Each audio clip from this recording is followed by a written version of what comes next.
Part 1. The Wind and the Dust. The West in the dying years of the 19th century was not a land for the soft.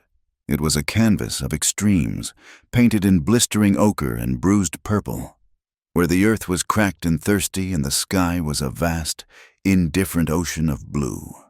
The wind was the true master here.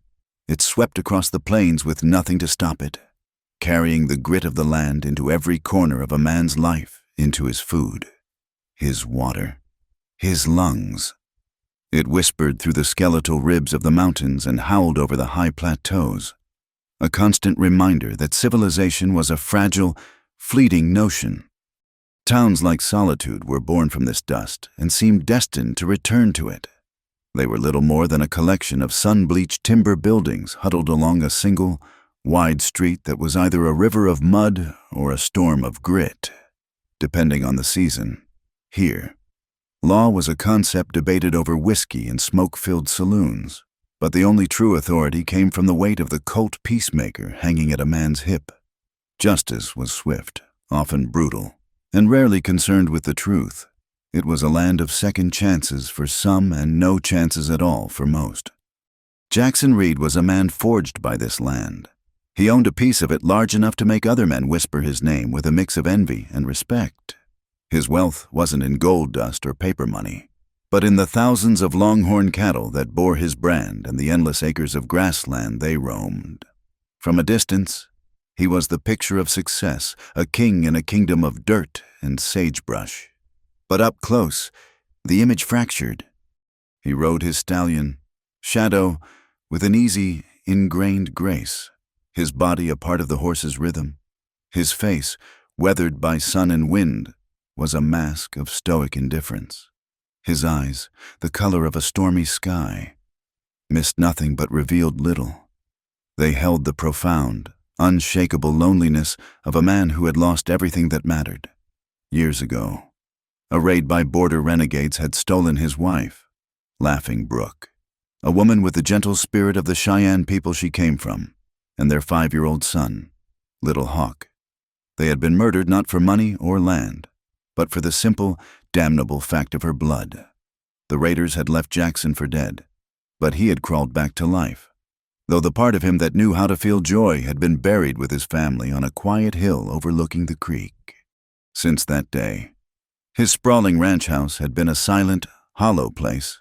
He filled his days with the hard, relentless work of a cattleman, and his nights with the burn of whiskey and the company of ghosts. He kept the world at arm's length, his heart locked away behind a wall of cold pragmatism.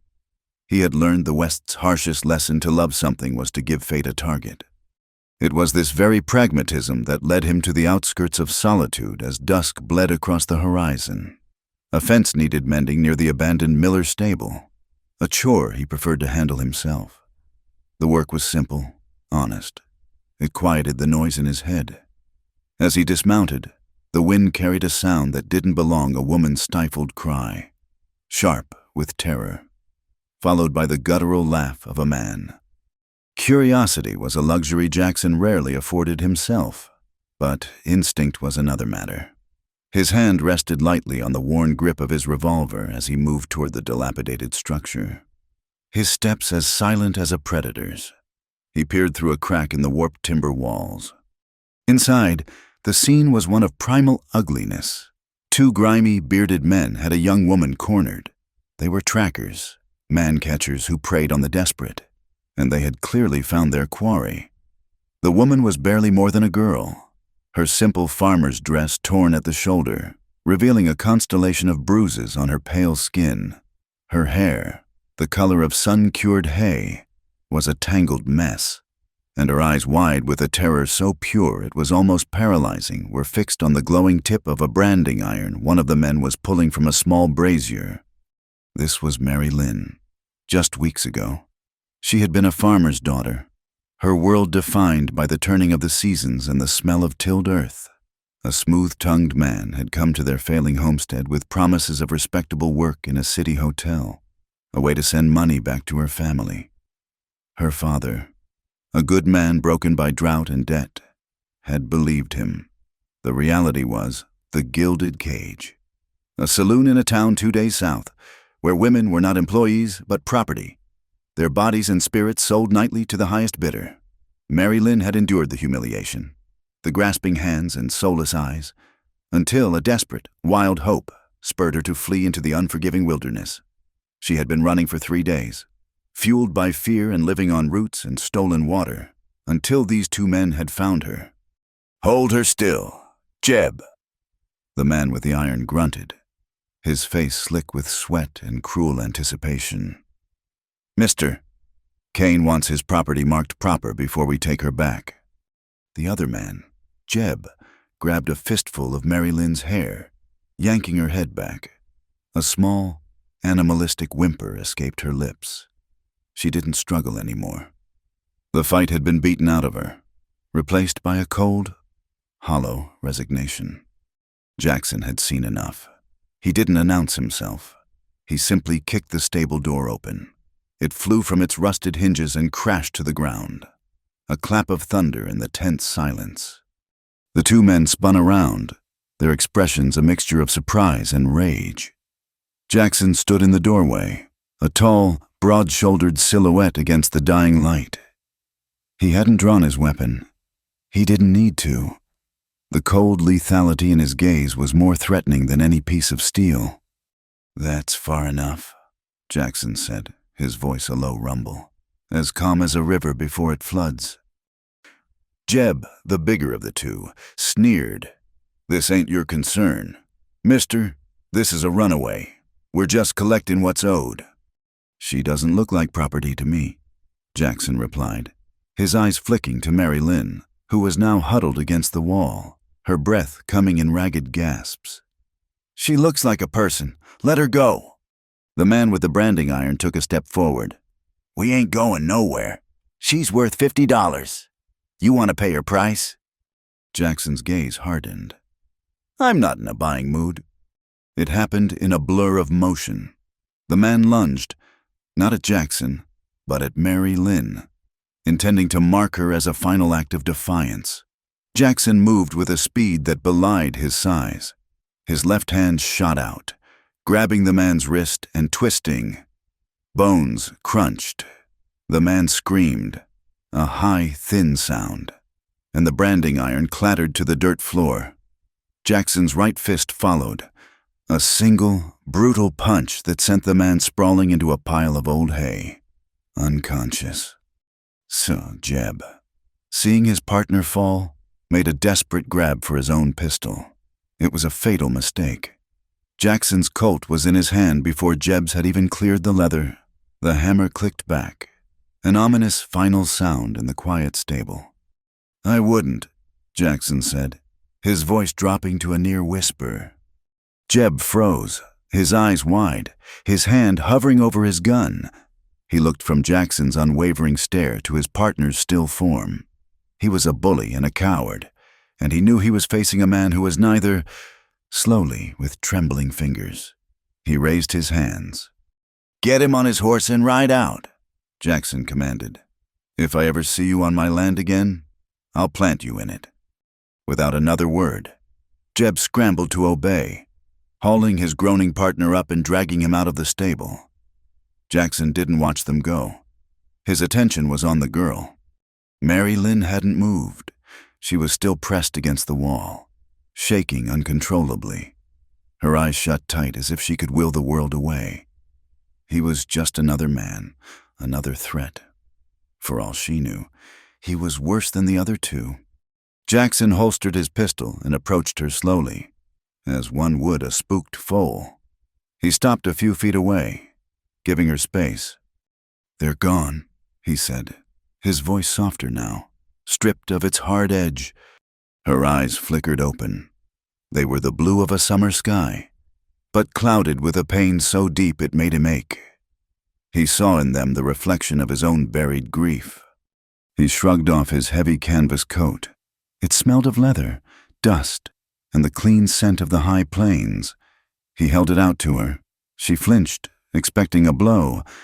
"It's cold," he said simply, laying the coat gently over her trembling shoulders. The weight of it, the warmth still carrying his body heat. seemed to shock her. It was the first act of kindness she had known in what felt like a lifetime. She pulled it tighter around herself, burying her face in the collar. A dry, ragged sob tore from her throat. Jackson stood there awkwardly for a moment, a man more comfortable with branding irons and calving season than with a woman's tears. He looked at her, this broken piece of humanity washed up at his feet, and a war ignited within him. The smart thing to do, the safe thing, was to take her to the sheriff in solitude. Let the law handle it, and ride away. A woman like her a runaway, branded by shame whether the iron had touched her or not, was trouble. She would bring whispers, then accusations, then violence. He had built his solitary peace on the graves of his loved ones, and he guarded it fiercely. This girl was a stone thrown into the still, dark waters of his life. But then he looked at her again. He saw the raw terror in her eyes, the same terror he had seen in his wife's eyes in her final moments. He saw her fragility, the way she clutched his coat as if it were the only solid thing in a world that had crumbled around her. To turn her away, to hand her over to a town that would judge and condemn her without a second thought, felt like a betrayal of a memory he held sacred. It felt like leaving his own wife and child to the wolves all over again. He let out a slow, weary breath, the sound lost in the sigh of the wind. The decision was made, not with his head, but with some rusted, long-forgotten part of his soul. "Come on," he said, his voice gruff to hide the turmoil inside him. "You can't stay here." He helped her to her feet. She was unsteady, her legs barely holding her. She leaned on him, her small weight a strange and unsettling presence. He led her to his horse, lifted her into the saddle with an ease that surprised them both, and then swung up behind her. A shadow picked its way through the growing darkness, back toward the lonely lights of the ranch. Mary Lynn was rigid with fear. She was being carried off by a stranger, a hard, silent man who had just meted out violence with terrifying efficiency. She didn't know if she had been rescued or merely captured by a different kind of monster.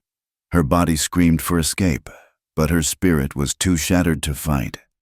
All she could do was huddle deeper into the stranger's coat and pray that whatever came next, it would be over quickly. For his part, Jackson rode into the night with the weight of his choice settling heavily upon him. The warmth of the young woman's body against his was a foreign and disturbing sensation, a ghost of a life he had locked away. He had just invited the chaos of the world back into his sanctuary. He didn't know her name, her story, or the demons that chased her. He only knew that for the first time in years, his house would not be empty tonight, and he could not decide if that was a comfort or a curse.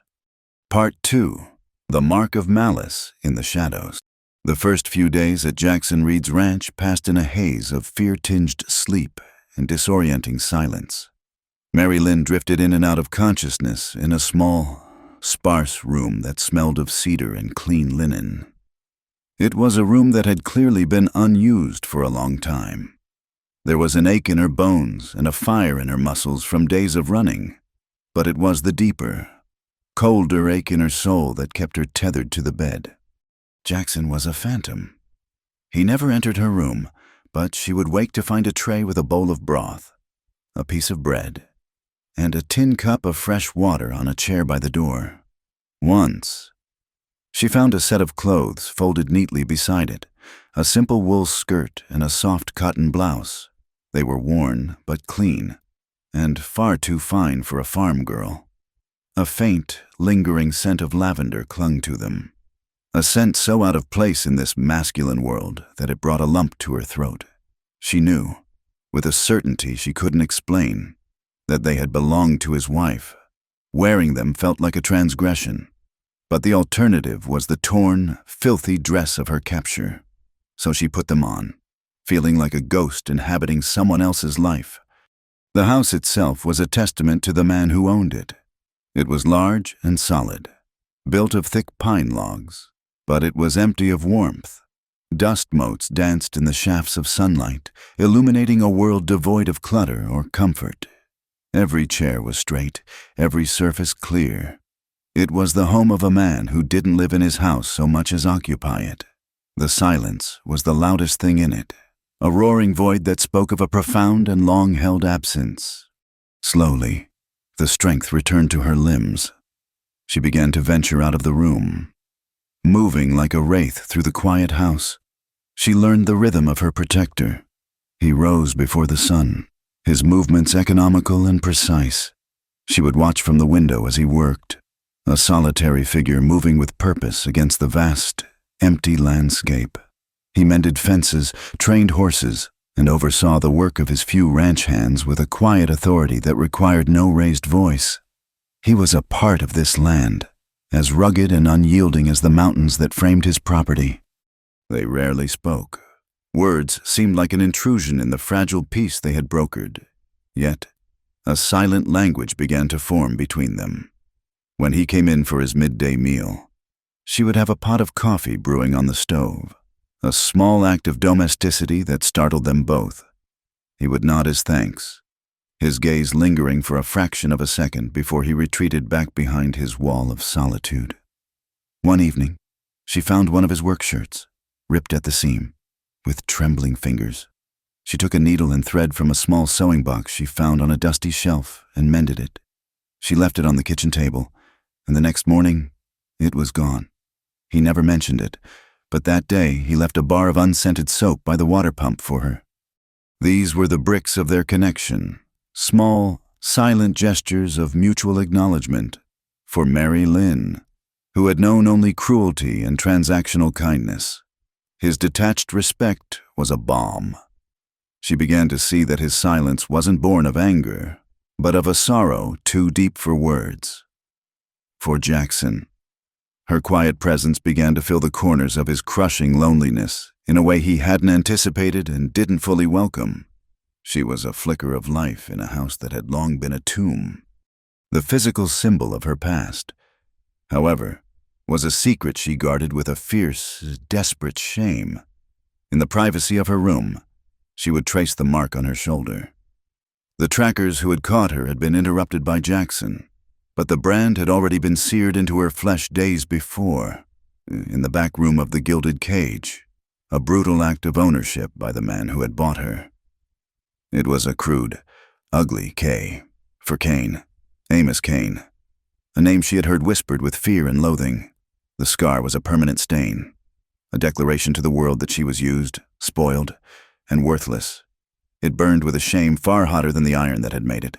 It was the reason she never let Jackson see her back, the reason she bathed with her blouse on, the reason she felt like a fraud in his dead wife's clean clothes. The fragile bubble of their isolation was bound to burst. After a week, supplies ran low. Jackson knew he had to go into solitude. He was reluctant to leave her, a protective instinct he refused to analyze. But taking her with him was unthinkable. "I'll be gone most of the day," he said, his voice raspy from disuse as they stood in the kitchen at dawn. "Bolt the door behind me. Don't open it for anyone." She simply nodded, her eyes wide and haunted. The thought of being left alone, even in this safe house, sent a tremor of fear through her. As Jackson rode into solitude, he could feel the change immediately. It was in the way men stopped talking when he passed, the way they watched him from under the brims of their hats. It was in the sudden, pointed silence that fell over the general store when he stepped inside. The trackers, Jeb and his partner, had obviously done their work. They had limped into town, nursing their injuries and weaving a tale of a rich, arrogant cattleman who had stolen their rightful property. The venom found its most potent voice in Amos Cain. Cain was a man who festered with ambition. He had inherited his ranch, the Cross K, and saw Jackson's sprawling lands not as the product of hard work, but as a prize to be taken. He and Jackson had been rivals for years, their conflict simmering over water rights and grazing boundaries. Cain was everything Jackson was not: loud, ostentatious, and cruel. Jackson found him holding court in the saloon, a place Jackson hadn't set foot in for years. The air was thick with smoke and the sour smell of stale beer. Cain, a portly man with a florid face and small, greedy eyes, was standing at the bar, a circle of sycophants hanging on his every word. "A man of his standing, bringing that kind of filth into our valley," Kane boomed, slamming his fist on the bar for emphasis. "Takes in a runaway saloon girl, a market woman, and shelters her under his roof. What does that say about his character? It's a disgrace. He's poisoning this community with his lack of morals." The men around him murmured in agreement, their faces a mixture of self-righteousness and morbid curiosity.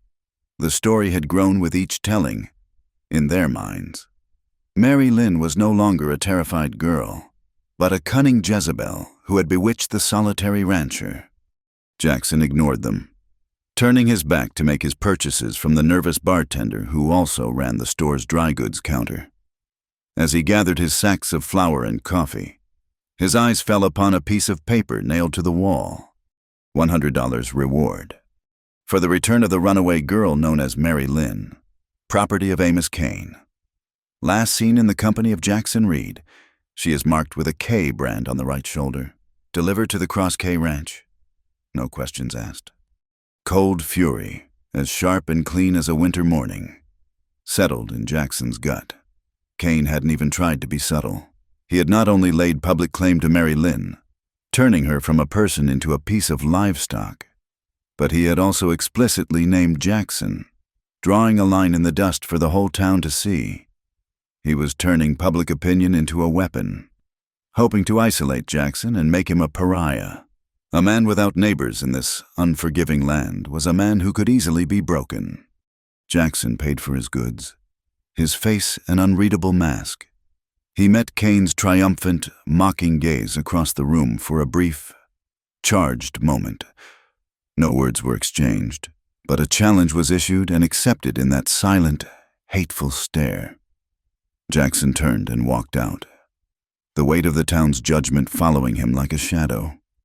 The ride back to the ranch was long and heavy.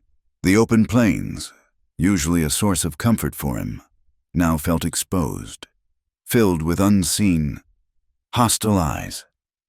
Every rock and gully seemed like a potential hiding place for a bounty hunter eager to earn $100. He had brought this trouble upon himself, and worse, upon her. The thought of those men putting their hands on her again, dragging her back to Kane, made his hands tighten on the reins until his knuckles were white. When he arrived, Mary Lynn was waiting anxiously by the window. She unbolted the door before he reached it, her relief at his return palpable. She saw the grim set of his jaw, the new hardness in his eyes, and her relief curdled back into fear. "What is it?" she whispered, her voice barely audible. "What happened?" He didn't answer right away. He put the supplies on the table, his movements heavy. He looked at her, truly looked at her, and for the first time, he saw past the victim. He saw the flicker of resilience in her eyes, the quiet strength that had kept her alive this long. He knew he couldn't protect her from the truth. "The men who are after you," he began, his voice low and steady. "They work for a man named Amos Kane." The name hit her like a physical blow. She staggered back a step, her hand flying to her shoulder, instinctively covering the brand beneath her blouse. All the color drained from her face. "He's put a price on your head," Jackson continued, his words falling like stones in the quiet room. $100. He's told the whole town you're his property." Tears welled in Mary Lynn's eyes, hot with shame and terror. This was her worst fear realized. Her past wasn't just chasing her. It had a name, a face, and the power of the whole community behind it. She was officially a hunted animal. You should make me leave," she stammered, the words catching in her throat. "I've brought you nothing but trouble. They'll come for you because of me." Jackson walked to the fireplace, where his Winchester rifle rested against the mantel. He picked it up, the familiar weight of the polished wood and cool steel a comfort in his hands. He began to check the action, his movements deliberate and methodical. He looked up at her, his stormy eyes meeting hers.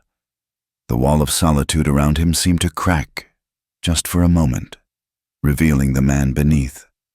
"Let them come," he said. Part 3. The Moonlit Night. A Confession. The days that followed Jackson's declaration became a study in tension. The ranch, once a sanctuary of solitude, now felt like a fortress under siege. Every gust of wind rattling a window pane, every distant coyote's howl, was a potential threat. They moved through the quiet house with a shared, unspoken awareness of their isolation. The world had shrunk to the boundaries of Jackson's land, and beyond that lay a sea of hostility, stirred by the whispers of Amos Kane. This constant, grinding pressure began to wear on Mary Lynn. The resilience that had carried her through her escape was frayed thin by the new, more insidious threat of being hunted. She ate little, slept less, and her waking hours were filled with a nervous energy that left her exhausted. The ghosts of the gilded cage were no longer just memories. They felt like a tangible presence, waiting just outside the door. Then the weather turned. A fierce cold wind swept down from the northern mountains, carrying the first bite of an early winter. It stripped the last leaves from the cottonwood trees and howled around the corners of the log house, a mournful, relentless sound that seeped into the very bones. The cold, combined with her frayed nerves and weakened state, was too much. One evening, a shiver started deep within Mary Lynn that had nothing to do with the drafty rooms. By nightfall, she was in the grip of a violent fever. Jackson found her huddled in her bed, wrapped in every blanket she could find, yet shaking uncontrollably. Her skin was hot and dry to the touch, and her eyes were glassy with delirium. He recognized the signs of lung fever, a swift and dangerous affliction in a land where doctors were a day's hard ride away, if you could find one at all. Something shifted in him then. The detached, pragmatic protector was forced aside by a more primal, urgent need to care for her. He moved with a purpose he hadn't felt in years, stoking the fire in the main room until it roared, and boiling water on the stove. He carried her from the cold bedroom and laid her on a makeshift bed on the floor before the hearth, where the heat could bake the sickness from her. She thrashed in her fever dream, muttering broken words and names he didn't know. Her hands clutched at the blankets, her face a mask of terror. He saw the specters of her past playing out in the tense lines of her body. He knelt beside her, bathing her forehead with a cloth dipped in cool water, his movements steady and gentle. "It's all right," he found himself murmuring, the words feeling foreign and rusty on his tongue. "You're safe here." He wasn't sure if she could hear him, but he kept saying it, as much for himself as for her. As the night wore on, her fever spiked. Her nightgown, one of his late wife's, was soaked through with sweat, clinging to her skin and chilling her despite the fire. He knew he had to get it off her, that the damp cloth could be the thing that pushed her over the edge. He hesitated for only a moment. Modesty was a luxury they couldn't afford when survival was at stake. With careful, impersonal hands, he unbuttoned the garment. Her skin, slick with sweat, glowed in the firelight. As he gently worked the damp cloth from her shoulders, his fingers brushed against the raised, puckered flesh of the brand, the ugly, hateful K. He froze. Seeing it felt like a violation, a confirmation of all the horrors she had endured. It was a mark of defilement, a symbol of one man's cruel ownership seared into the flesh of another human being. A wave of protective fury, cold and sharp, washed over him. He pulled the damp nightgown away and tossed it aside, his movements suddenly angry. He worked with a renewed urgency, bathing her skin with the cool water. His touch intended to cleanse not just the heat of the fever, but the filth of the brand, the memory of the hands that had put it there. He was no longer just a rancher. He was a man fighting a war on two fronts, against the sickness consuming her body, and against the shadows that haunted her spirit. He saw the years of his own solitude stretching out before him, a barren wasteland of his own making. He had chosen it, believing it was the only way to protect himself from further pain. But looking at Mary Lynn, so fragile and yet so fiercely alive, He understood the hollowness of that choice. A life without connection wasn't safety. It was just a slower death. As the moon climbed high in the sky, casting stark white light through the windows, her fever broke. The burning heat gave way to a violent, bone-rattling chill. Her teeth chattered, and her whole body was racked with shudders. He piled more blankets on her, but it wasn't enough. She was fading before his eyes. In a moment of pure instinct, he stood and shrugged off his own heavy, sheepskin-lined coat. It was his armor against the world, the same coat he had wrapped around her in the stable. It carried the scent of him, of wood smoke, leather, and the cold night air. It was the warmest, most vital thing he owned. He draped it over her, pulling the thick collar up around her neck and tucking the sleeves around her bare arms. He wrapped her in it completely, cocooning her in its warmth and weight. She was swimming in it, a small, fragile form lost in the heavy canvas and soft fleece. She stopped shivering almost immediately, a deep sigh escaping her lips. He sank back down on his heels beside her, exhausted. The fire had died down to glowing embers, and the only sounds were the wind outside and the soft rhythm of her breathing. He watched her, his heart aching with a feeling he couldn't name. It was a mix of tenderness, fierce possession, and a profound, terrifying vulnerability. The walls he had spent years building around his heart were crumbling to dust. Slowly, her eyes fluttered open. The delirium was gone, replaced by a lucid weakness. She looked at him, her gaze clear and direct. She shifted slightly, feeling the unfamiliar texture of the coat against her bare skin. A blush crept up her neck as she realized her state of undress. Her hand moved instinctively to her shoulder, a gesture of deep, ingrained shame. "The mark," she whispered, her voice a raw, broken thing. "You saw it." It wasn't a question. "I saw it," he confirmed, his voice low in the quiet room. "I am ruined," she said, the words tasting like poison in her mouth. "Spoiled goods, that's what he calls me." A single tear traced a path through the grime on her cheek. Jackson's heart clenched. He saw the abyss of her self-hatred, an abyss carved by the cruelty of other men. He knew that no amount of physical safety could heal that wound. It required something more. He leaned closer, his large frame shielding her from the drafts of the room.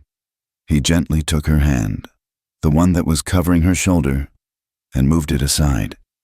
His calloused thumb traced the edge of the scar, his touch so light it was barely there. It wasn't a touch of pity or of passion, but of reverence. He was acknowledging the wound, not recoiling from it. She flinched, but didn't pull away. She watched his face in the dim firelight, saw the conflict, the sorrow, and the fierce, dawning tenderness in his eyes. He looked from the scar to her eyes, and the world seemed to stop. The wind ceased its howling. The fire held its breath. He lowered his head until his lips were close to her ear, his breath warm against her skin. He had to give her a new truth, something to replace the lies that had been burned into her.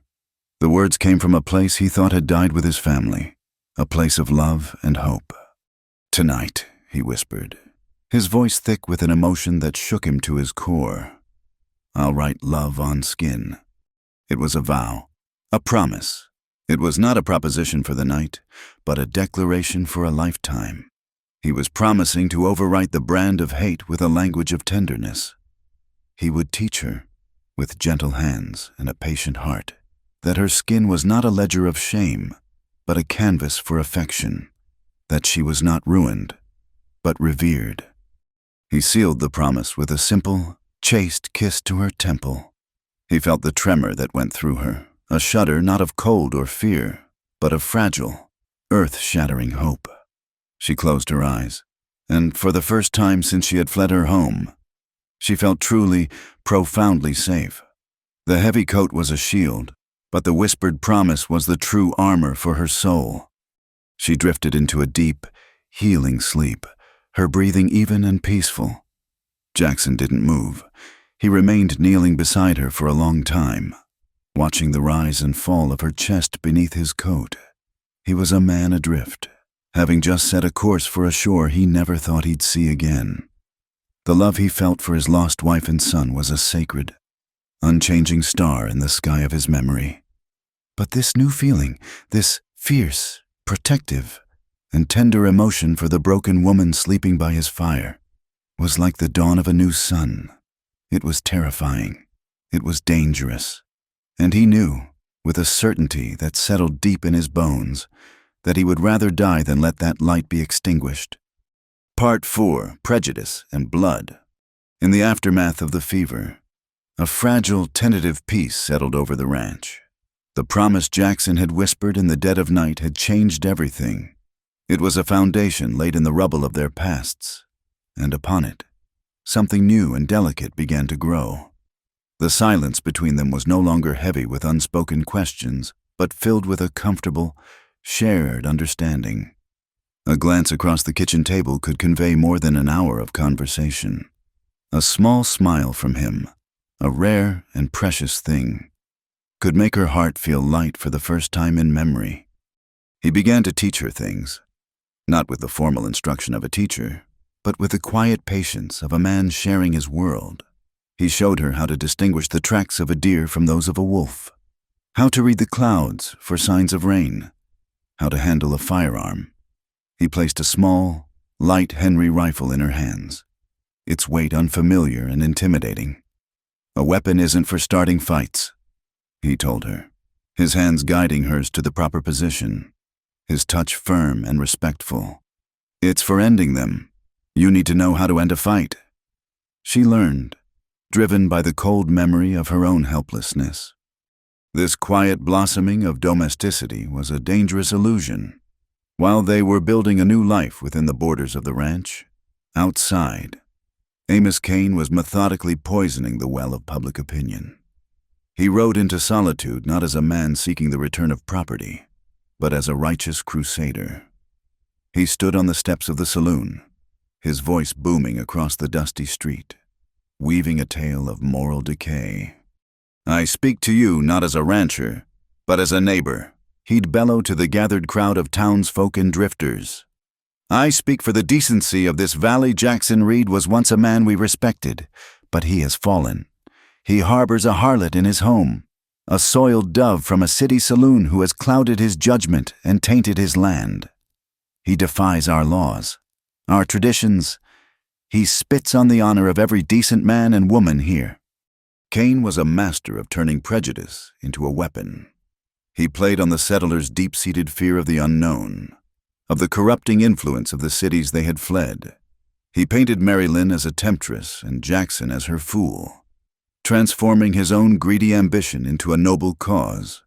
He offered free whiskey to any man who would drink to the purging of the valley's honor, and soon the tide of sentiment, already hostile, became a dangerous rolling wave. He found willing instruments in the Cogan brothers, Silas and Jesse, two brutish men who lived for the thrill of violence and the jingle of coin. The first tremor of the coming earthquake struck on a deceptively peaceful afternoon. Life had fallen into a routine, and with it came a sliver of normalcy.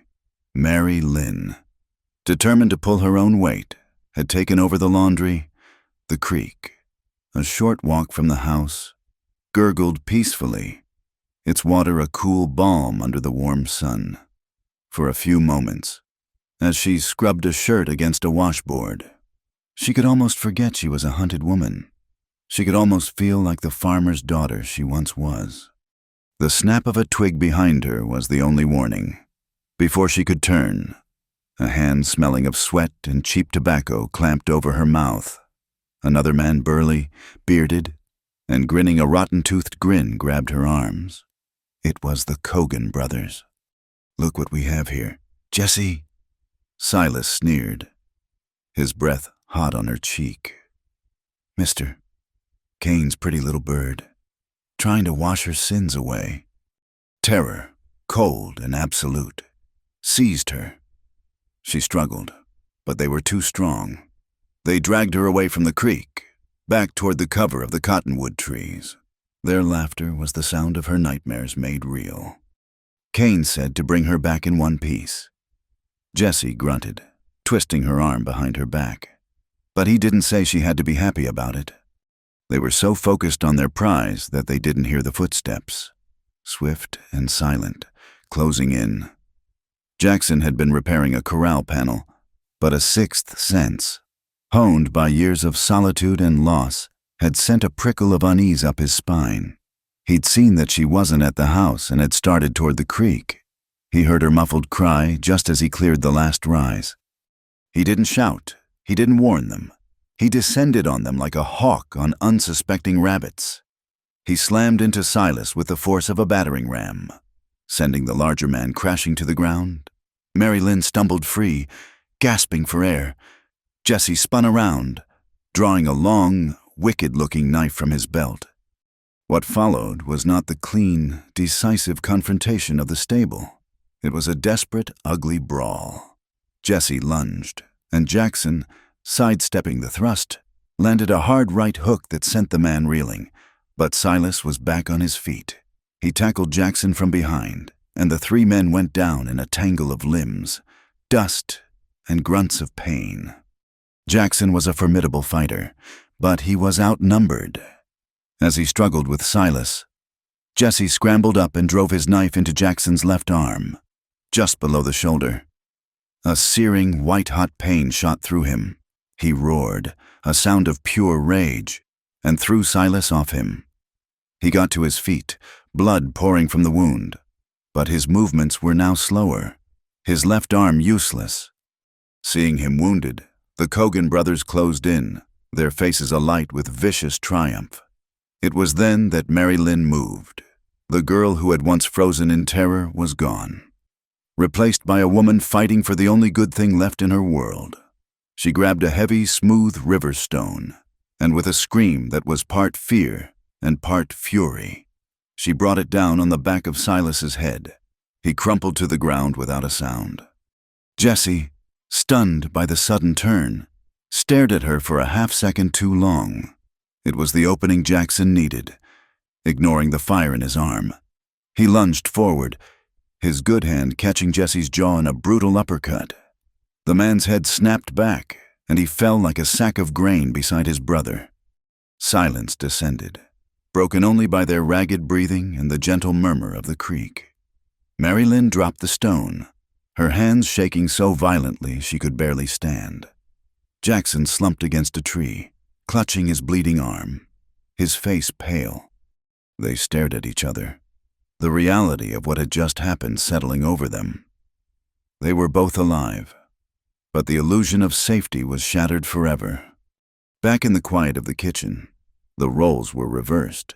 It was Mary Lynn who was the caregiver now, her hands surprisingly steady as she cleaned and stitched Jackson's wound with a needle and thread from her sewing kit. Her touch was gentle, her brow furrowed with a concentration that blocked out the lingering terror. Jackson sat stoically, gritting his teeth against the pain, watching her. He saw the new strength in her, the fierce resolve that had driven her to act. He had saved her, but in a way, she had also saved him. "This is my fault," she whispered, her eyes fixed on her work, a single tear splashing onto the back of his hand. "I told you I was trouble. They will kill you because of me." She looked up, her eyes pleading. "You have to let me go. Take me somewhere far away. Leave me there. It's the only way you'll be safe." He looked at her, at the genuine, self-sacrificing love in her gaze. He looked at his bleeding arm, a testament to the violence she had brought to his door. He thought of the peace he had once known, the simple, uncomplicated solitude of his existence. He could still have it.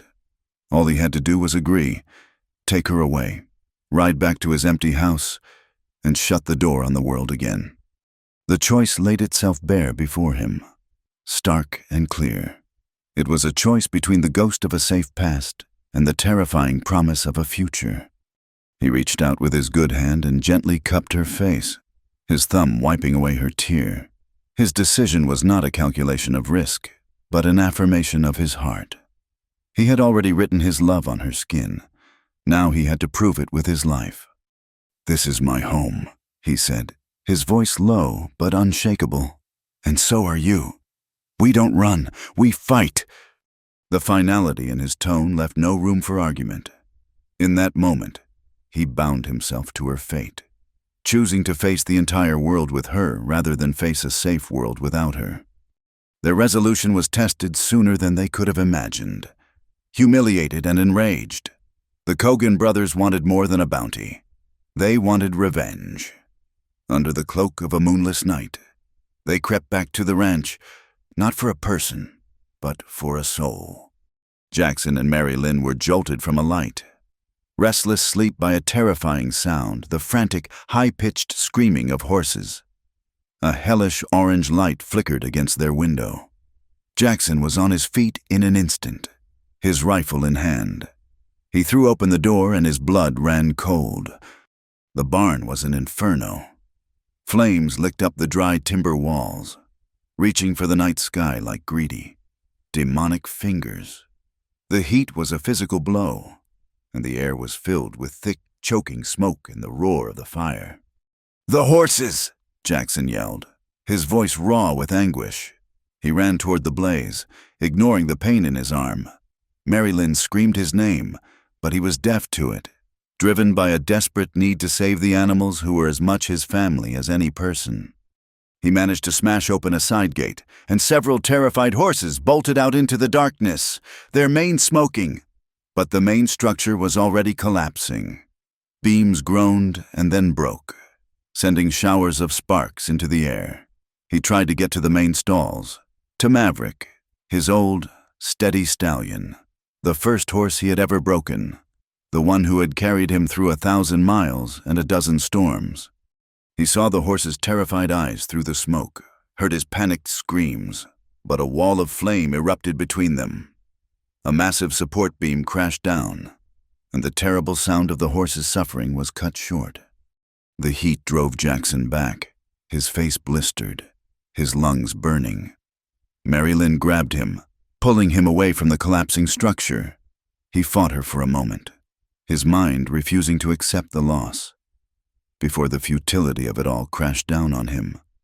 They stood together in the cold night, wrapped in a horrific, mesmerizing warmth, and watched the barn burn.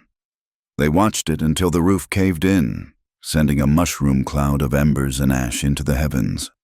They watched until it was a great, glowing pyre, a funeral for his past, his livelihood, and his beloved, loyal friend. The fight was no longer about a bounty or a woman's reputation. Amos Kane and his thugs had not just attacked his home, they had set fire to his heart.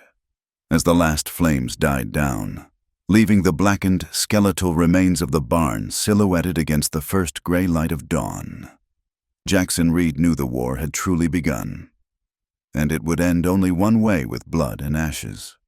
Part V: Buried Secrets. The dawn that followed the fire was gray and silent, as if the world itself was holding its breath in mourning. A funereal pall of smoke hung heavy in the air, carrying the acrid scent of charred timber and lost life. The barn, which had stood for a generation as a symbol of Jackson's toil and legacy, was now a blackened, skeletal ruin, a jagged wound on the face of the land. Jackson moved through the smoldering ashes like a ghost. The heat still radiated from the ground, but he felt a coldness so profound it seemed to emanate from the marrow of his bones. His grief was a hard, silent thing, a cold stone in his gut. He sifted through the debris with a purpose, his face a mask of stone, until his fingers found what they were looking for, a single, warped horseshoe, its iron cooled enough to touch. Mavericks. He closed his fist around it, the metal biting into his palm, a tangible anchor for an unbearable loss. This was the price of his choice. This was the cost of letting someone in. Mary Lynn watched him from the porch, her heart constricting with a pain that was equal parts sorrow and guilt. Every wisp of smoke, every blackened beam, felt like her fault. She was the storm that had descended upon this man's quiet life, and she had brought with her nothing but destruction. The weight of it was suffocating, and she knew she could no longer offer him comfort while hiding the full, ugly truth of her past. He deserved to know exactly what kind of storm he was sheltering. Later that day, she found him in the main room, cleaning his rifle with a meticulous, almost violent precision. He hadn't spoken more than 2 words since dawn. His silence, a wall of cold, controlled rage. The air between them was thick with unspoken grief. "Jackson," she began, her voice barely a whisper. He didn't look up. "There's more you need to know. About me. About why Amos Kane is so determined." He continued his work, rhythmically sliding the cleaning rod down the barrel of the Winchester. "I know enough." "No, you don't," she insisted, stepping closer. "You see me as a farm girl who made a mistake. That's not the truth. The truth is, I never had a choice at all." That made him pause. He slowly lifted his head, his stormy eyes finally meeting hers. He saw the desperate resolve on her face and laid the rifle aside.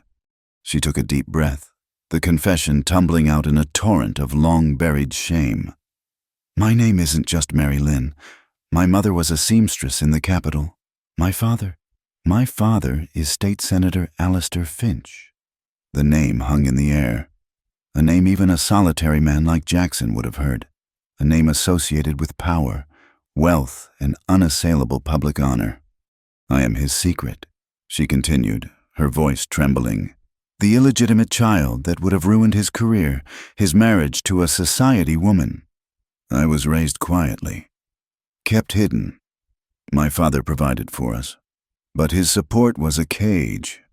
I was his shame, his living sin.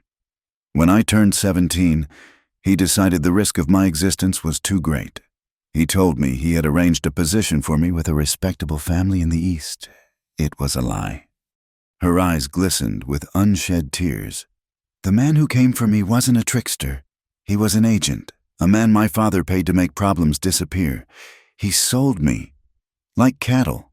And the man who bought me, at a private auction for men of a certain appetite, was Amos Kane. He'd heard of the senator's secret and saw an opportunity." The ugly puzzle pieces clicked into place. This wasn't about a simple runaway.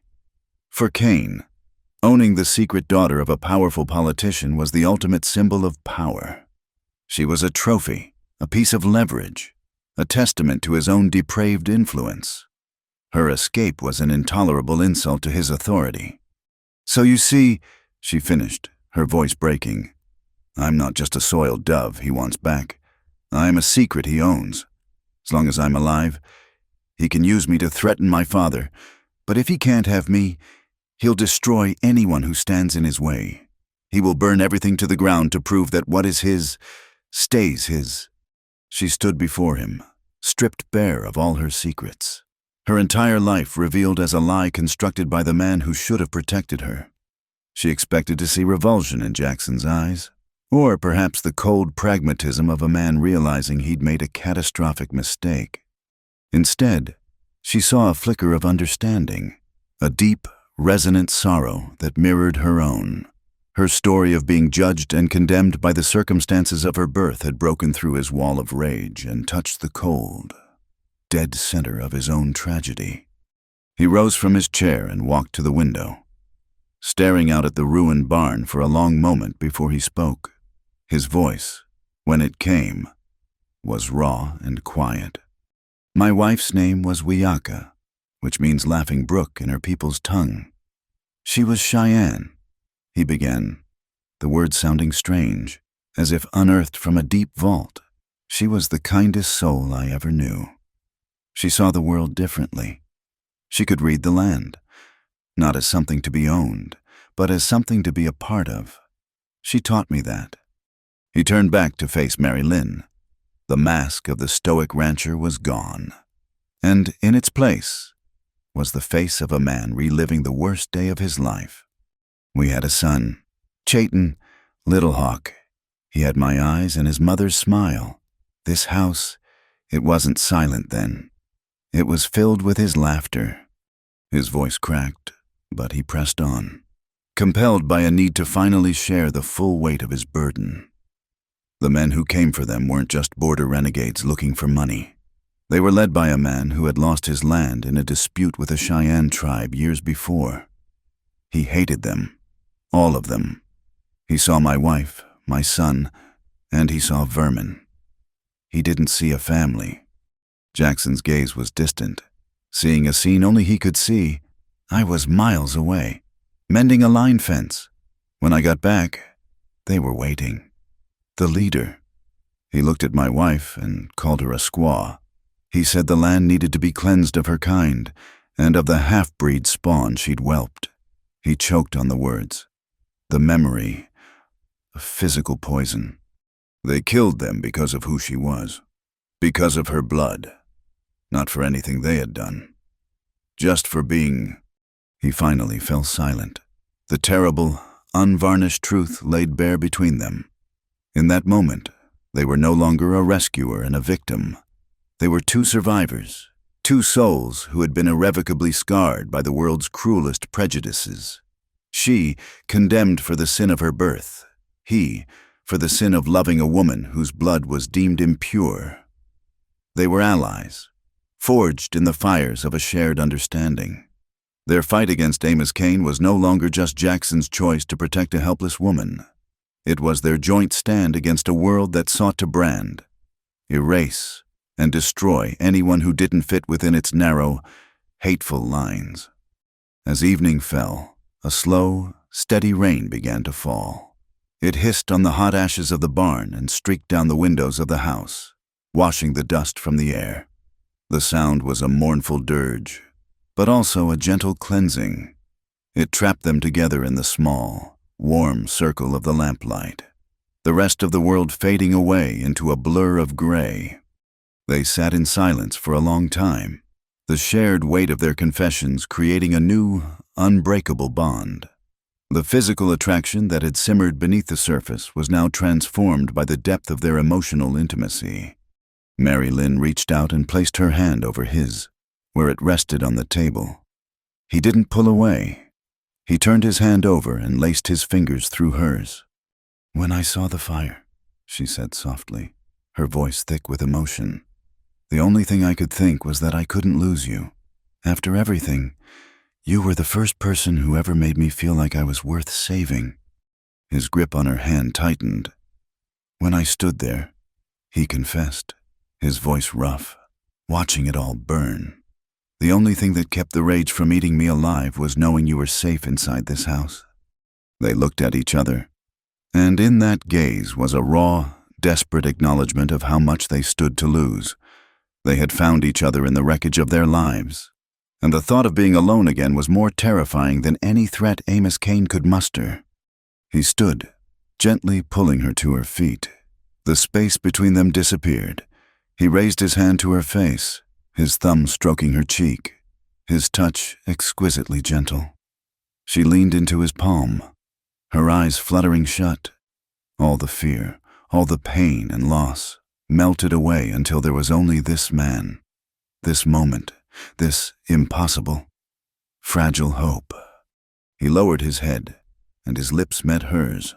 It was not a kiss of frantic passion, but of profound, aching tenderness.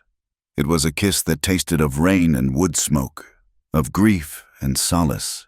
It was a silent vow, a desperate prayer, a confirmation that they were no longer two separate people fighting their own lonely battles, but one soul bracing against the storm. They clung to each other as the rain beat against the roof, two solitary lights holding back the vast, encroaching darkness. Part 6, Climax, Blood on the Dust. The days following the rain were filled with a heavy, watchful silence. The grief for the burned barn and the loss of Maverick had cooled into a hard, sharp-edged resolve. There was no more waiting. Jackson and Mary Lynn moved with a shared, grim purpose, transforming the ranch house from a home into a fortress. They boarded up the smaller windows, leaving only narrow slits for sight lines. They stockpiled ammunition on every windowsill and filled every available barrel and bucket with water.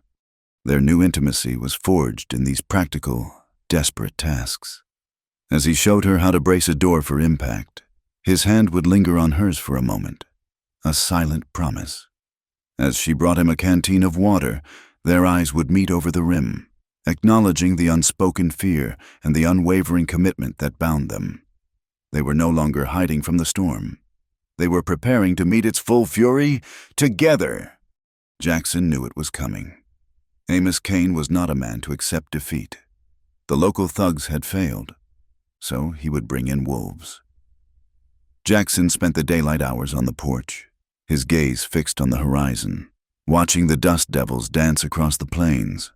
He was watching for a different kind of dust, the kind kicked up by a dozen horses moving with purpose. It came on the third day, under the brassy glare of a late afternoon sun. A low, rolling cloud of dust appeared in the east, too large and too fast for a stray herd of cattle. Jackson's body went rigid. He took one last look at the open plains, the land he had bled for, and then stepped back inside the house, bolting the heavy oak door. "They're here," he said, his voice devoid of all emotion. Mary Lynn's heart hammered against her ribs, but she nodded, her face pale but determined. She took her place by the small back window, the Henry rifle clutched in her hands, its stock cool and solid against her cheek. The lessons were over.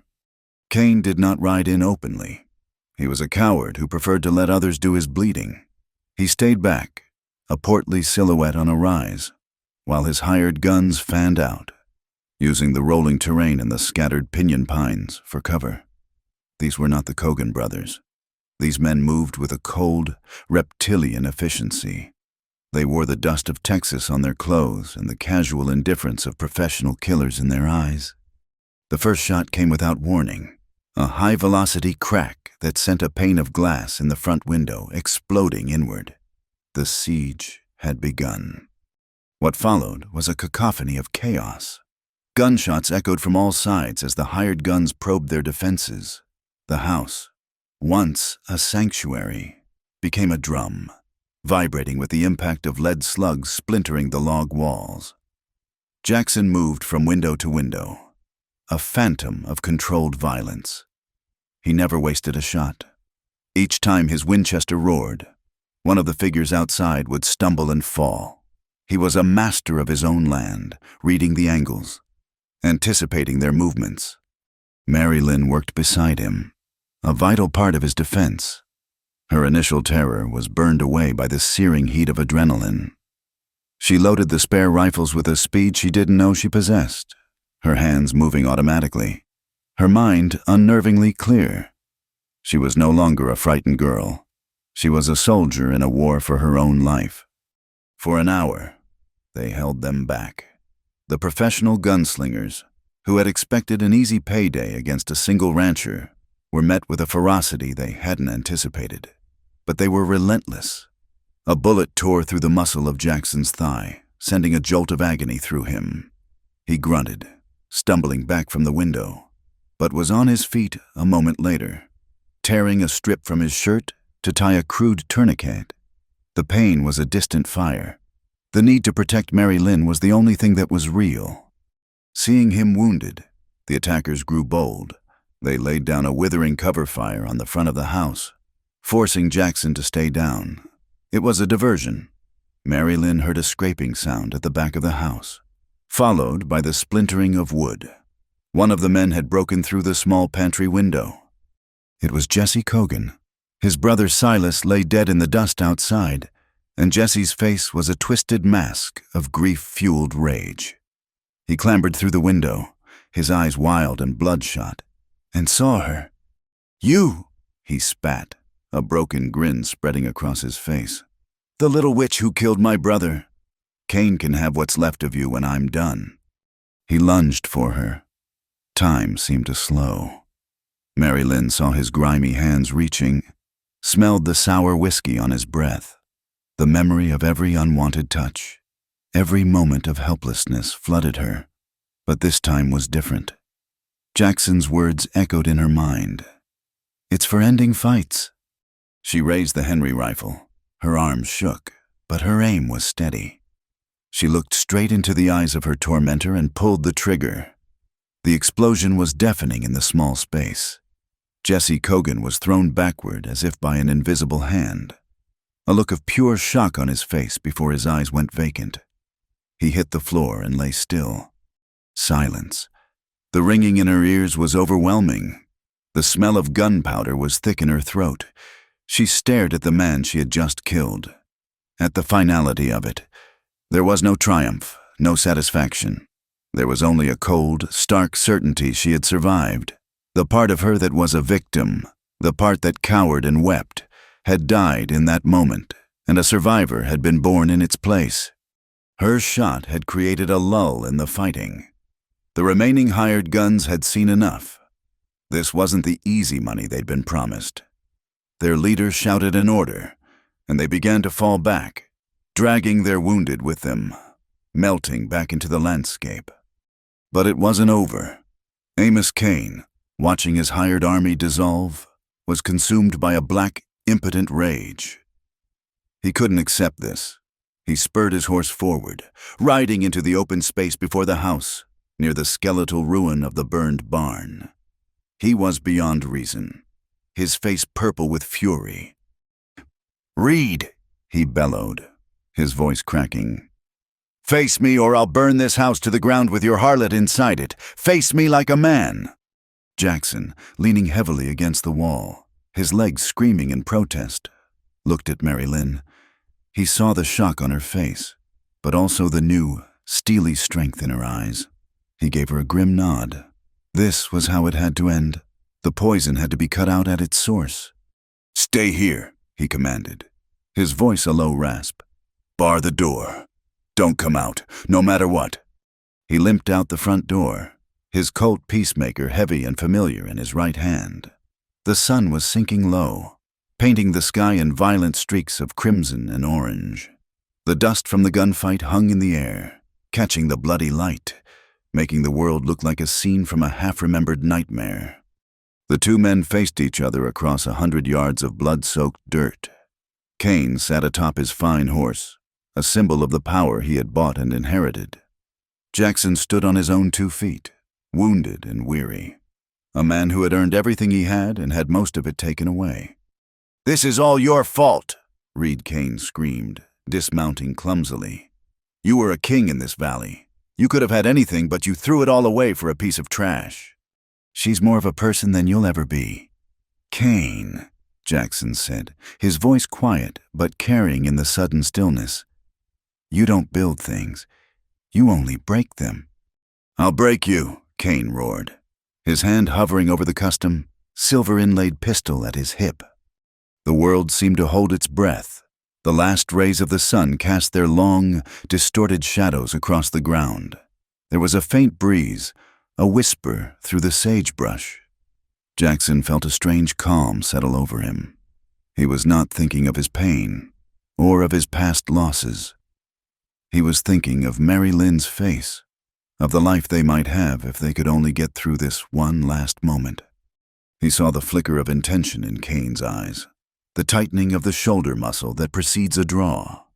Time broke. Kane's fancy. Silver-inlaid pistol was fast, but it was the weapon of a man who bought his confidence. Jackson's Colt was an extension of his own arm, a tool he had lived with for 20 years. It cleared the leather in a single, fluid motion. 2 shots roared as one, the sound a brutal, final clap of thunder in the twilight. For a heartbeat, both men stood frozen. Then, a dark stain blossomed on Amos Kane's pristine white shirt. High on his chest, a look of profound, bewildered surprise crossed his face. He opened his mouth as if to speak, but only a gurgle came out. He dropped his pistol in the dust and collapsed. His reign of greed and malice over. Jackson remained standing, swaying on his feet. A searing pain flared in his side, and he looked down to see that Kane's shot had not missed entirely.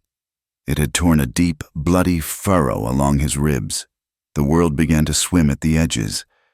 The door of the house flew open, and Mary Lynn ran to him, her face a blur of terror and relief. She caught him as his knees buckled, her slight frame struggling to support his weight. He leaned on her, the smell of her hair and the feeling of her arms around him the only things keeping him anchored to the world. The battle was over.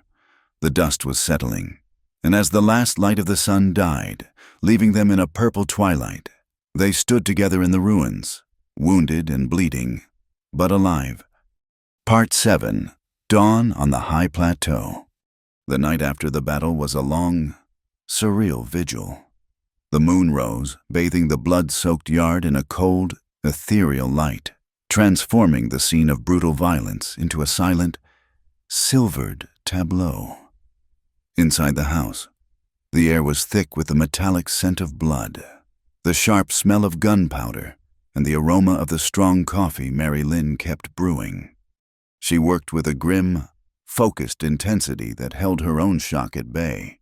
She had dragged Jackson to his bed, cutting away his torn and bloody shirt to reveal the 2 wounds, the deep knife slice in his arm and the raw, ugly gouge along his ribs where Kane's bullet had torn through flesh. She cleaned them as he had taught her, with boiled water and whiskey, her hands steady despite the tremor in her soul. She stitched the flesh together with the same needle and thread she had used before, each pull of the thread a small, desperate prayer. Jackson drifted in and out of consciousness, his body fighting the shock and blood loss.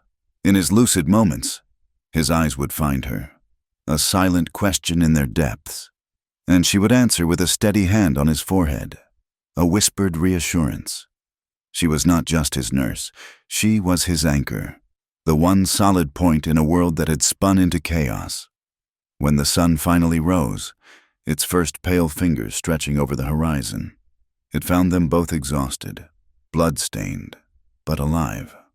The arrival of the law was not the confrontation they had feared. Sheriff Brody was a practical man, old and weary, with a face like a worn leather map. He had been sheriff of Solitude for 20 years, and he had a keen eye for the difference between town gossip and hard facts. He rode in not with a posse, but with 2 quiet deputies, drawn by the reports of Kane's fleeing men who had babbled about a massacre at the Reed Ranch. What Brody found laid the truth bare. He saw the bodies of the hired guns from Texas, men with no ties to the valley. He saw the Cogan brothers, known troublemakers. He saw the bullet-riddled walls of the house, evidence of a siege, not a simple fight. He saw Amos Kane's body lying in the dust, a fancy pistol not far from his hand, and then he stepped inside and saw a wounded Jackson Reed being tended to by a pale, exhausted young woman with old, haunted eyes. He listened to Jackson's account, delivered in a low, weak voice. He heard about the bounty, the ambush at the creek, the barn fire, and the final assault. He looked at Mary Lynn, who stood by Jackson's side, unflinching. He saw the faint, ugly scar peeking from the collar of her dress. Sheriff Brody was a man of the law, but his law was one of survival and common sense. He saw a man who had defended his home and a woman who had defended her life. Amos Kane bit off more than he could chew, Brody said, his voice a gravelly finality. He turned to his deputies. This was a clean fight. Reed was defending his property. Let the record show that Kane and these others died trespassing, with intent to do harm. The official story was sealed. The deputies spent the day gathering the bodies and hauling them back to Solitude in a wagon, a grim parade that effectively silenced the town's most vicious gossip. When the truth, or at least the sheriff's version of it, spread through the saloon and the general store, it was met with a stunned, grudging silence. The narrative had been irrevocably shattered. Mary Lynn was not the harlot who had brought ruin upon a good man. She was the woman who had survived Amos Kane's obsession. Jackson Reed was not a fool blinded by lust. He was the man who had stood alone against an army and won. The townsfolk were fractured. Those who had loudly supported Kane now drank their whiskey in sullen silence. Their self-righteousness curdled into embarrassment. Others, the quieter, more observant ones, looked upon the Reed Ranch with a new, grudging respect. They didn't necessarily approve, But they understood. This was the West, and survival earned its own kind of honor. The whispers about Mary Lynn didn't stop, but they changed. The venom was gone, replaced by a kind of morbid awe. She became a local legend, a ghost story told in hushed tones. They no longer dared to call her names, to cast their judgments so freely. She had faced down death and won, and in this land, that was a power even prejudice had to respect. In the weeks that followed, as Jackson's wounds slowly healed, the victory felt increasingly hollow. The land itself seemed to hold the memory of the violence. He would look out the window and see not the familiar sweep of the plains, but the spot where a hired gun had fallen. The blackened ruins of the barn were a constant, gaping reminder of Maverick, of the life that had been burned away. The ranch, his kingdom, the only home he had ever known, had become a graveyard. The solitude he had once cherished was now haunted by the ghosts of the battle. Mary Lynn saw the change in him. The quiet peace he had begun to find with her was gone, replaced by a deep, restless melancholy. He was tethered to this land by the ghosts of two families, the one he had made and lost years ago, and the one they had almost become, which had been consecrated in blood. One evening, they sat on the porch, watching the sunset paint the sky in the same fiery colors as the night of the gunfight. The air was cool and clean, and the world was peaceful. But there was no peace in Jackson's eyes. "I can't find it anymore," he said quietly, his gaze fixed on the distant mountains. "Find what?" she asked, her hand finding his. "The quiet." He said, "This land used to speak to me. Now all it does is scream." She knew then what they had to do. Her dream had never been about land or property. It had been about a safe place, a small patch of the world where she could simply be. She realized that safety wasn't a location, it was a person. It was the man sitting beside her, and his safety, his peace, was no longer here. "Then we have to find a new quiet," she said softly. He turned to look at her, surprised. "This ranch, it's all I have. It's who I am." "It's what you were," she corrected gently. "Before me, before all of this. What if who you are now is something different? What if it's just a man who wants to live in peace?" She squeezed his hand. "The land doesn't matter. Jackson, not if it costs you your soul. We fought to be together, not to win this dirt." Her words were a revelation. He looked at his sprawling acres, the thousands of cattle bearing his brand, the legacy he had fought and killed to protect. And he realized she was right. It was a monument to a life that no longer existed. The fight had never been for the land. It had been for her, for the future she represented. And that future could be built anywhere. The decision, once made, was a profound relief. A great weight seemed to lift from his shoulders. He was not Jackson Reed, the rich and solitary cattle baron, anymore. He was just Jackson, a man who loved a woman named Mary Lynn, and their future was not a kingdom to be defended, but a path to be walked together. They did not slink away in the night. They sold the ranch and the herds to a syndicate from the east, the transaction handled by a lawyer in a town 100 miles away. They kept only a handful of the best horses, the ones who had survived the fire, and a single wagon. They packed it with the essentials: tools, seeds, blankets, ammunition, and the few personal items that held any meaning. Jackson packed the small, worn Bible that had belonged to his mother. Mary Lynn packed the sewing box and the single lavender-scented dress that had been his wife's, a token of the woman whose memory had inadvertently given her a second chance at life. On the day they left, they stood for a final time and looked at the ranch. The new owners would rebuild the barn, restock the herds, and erase all signs of the battle. But the land would remember. Jackson turned his back on it without a second glance. Mary Lynn took his hand. They climbed onto the wagon seat, leaving behind the whispers of the town, the ghosts of the fallen, and the shadows of a society that had tried to break them. They pointed the horses north, toward the high blue mountains that shimmered on the horizon, toward a new quiet and a life they would build not on land or legacy, but on the simple, unshakable truth of their love. Part 8. Epilogue: The Blue Flower on the Mountain. The journey north was a baptism. With every mile they traveled, they shed the dust of the valley and the blood that had soaked its soil. The flat, unforgiving plains gave way to rolling foothills carpeted in juniper and sage.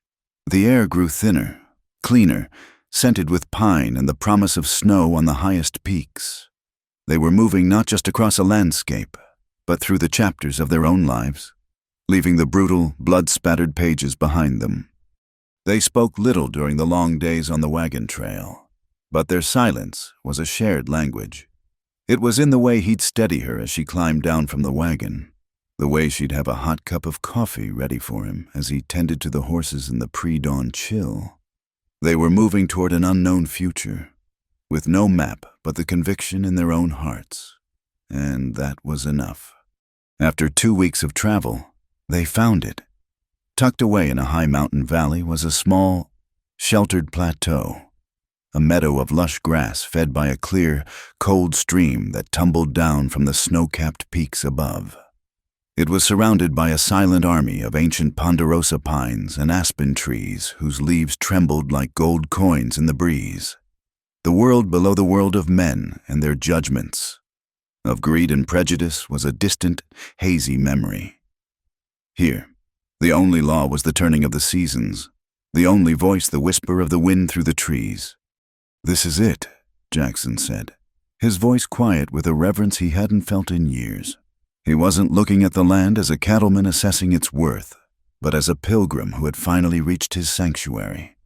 Mary Lynn slid down from the wagon seat, her feet sinking into the soft, flower-dotted earth. She breathed in the cool, clean air and felt a lifetime of tension begin to uncoil from her soul. This wasn't a place to hide, it was a place to live. The building of the cabin was an act of creation, a slow, deliberate healing. They worked from sunrise to sunset, their movements falling into a natural, easy rhythm. Jackson, with his powerful shoulders and innate knowledge of wood and stone, felled the pines and notched the logs with a craftsman's precision. His hands, which had known the harshness of rope burns and the cold steel of a revolver, were now gentle and patient, shaping a home from the wilderness. Mary Lynn worked beside him, her strength surprising them both. She stripped bark from the logs, mixed clay and moss to chink the walls, and gathered flat stones for the hearth. She was no longer the frail, terrified girl from the stable. The sun browned her skin, and the hard labor filled her with a vitality she had never known. For the first time, she felt the simple, profound joy of building something that was truly hers. As the cabin took shape, so did their life. It was a life stripped down to its essentials: hard work, shared meals, and the quiet comfort of each other's presence. The vast, empty silence of Jackson's old ranch house was replaced by the sound of his axe splitting wood, of her humming as she kneaded dough, of the stream gurgling its endless song. He taught her how to track a deer, not with a hunter's avarice, but with a quiet respect for the creature.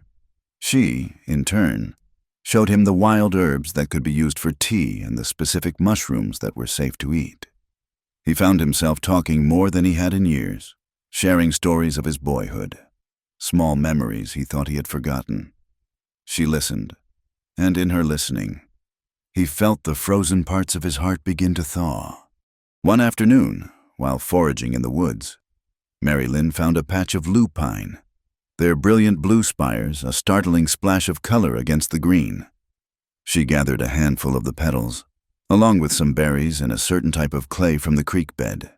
That evening, by the fire, she worked them together, grinding and mixing until she had created a small pot of rich, vibrant blue pigment. The next day, while Jackson was down by the creek watering the horses, she took a small brush fashioned from a twig and a bit of horsehair. On the newly hung pine door of their cabin, the door that represented the threshold of their new life, she painted a single, simple design, a 5-petaled wildflower, rendered in the brilliant, hopeful blue of the mountain lupine. When Jackson returned, he stopped and stared at the door. He saw not just a painting, but a declaration. It was the antithesis of the ugly, hateful K that had been burned into her skin. That brand had been a mark of ownership, a symbol of shame forced upon her by a cruel world. This blue flower was a mark of her own choosing. It was a symbol of her freedom, of the wild, resilient beauty that had blossomed in her soul against all odds. It was the brand of their new life, a life of peace and natural grace. He walked up to the door and gently traced the outline of the flower with his calloused finger. He then turned to Mary Lynn, who was watching him with a nervous hope in her eyes. He said nothing. He simply drew her into his arms and held her, his heart too full for words. In that moment, she knew she was finally, truly home. The seasons turned. Summer's green softened into the gold of autumn, and autumn gave way to the deep, silent white of winter. The small cabin was their entire world, a warm, safe haven against the mountain storms. They were not lonely. The solitude they shared was not an emptiness, but a fullness, a quiet space where their two souls could finally be at peace. Jackson found the quiet he had been searching for. The ghosts of Laughing Brook and Little Hawk still visited him, but they were no longer specters of unbearable grief. They were gentle memories, stars in the constellation of his life. He could think of them with a sweet, lingering sadness, and then turn to the living, breathing woman beside him with a heart full of gratitude and a quiet, steady love. He had learned that a heart, even one that has been shattered, can learn to love again, differently but just as deeply. Mary Lynn found the meaning she had never been allowed to have. Her life was no longer defined by her father's shame or Amos Kane's cruelty. It was defined by the warmth of the bread she pulled from the hearth, the strength in her own two hands as she planted their small barley field, and the profound, unconditional love she saw in Jackson's eyes every morning. The scar on her shoulder was still there, a pale, silvery map of a land she had escaped, but it no longer had any power over her. It was just a part of her story, and the story was no longer a tragedy. It was a love story. Their love was not a grand, poetic thing. It was not built on flowery vows or the approval of society. It was a rugged, practical thing, built log by log, like their cabin. It was in the way he'd mend her worn boots, and the way she'd darn his shirts. It was in the shared understanding that passed between them in a single glance. It was the unwavering choice, made every single day, to stand together against the memory of the storm, and to build a life in the quiet sunshine that followed. One morning in the early spring, as the last of the snows melted and the valley below began to erupt in a riot of wildflowers, they stood together outside their cabin. The sun was just cresting the eastern peaks, flooding their small plateau with a clean, golden light.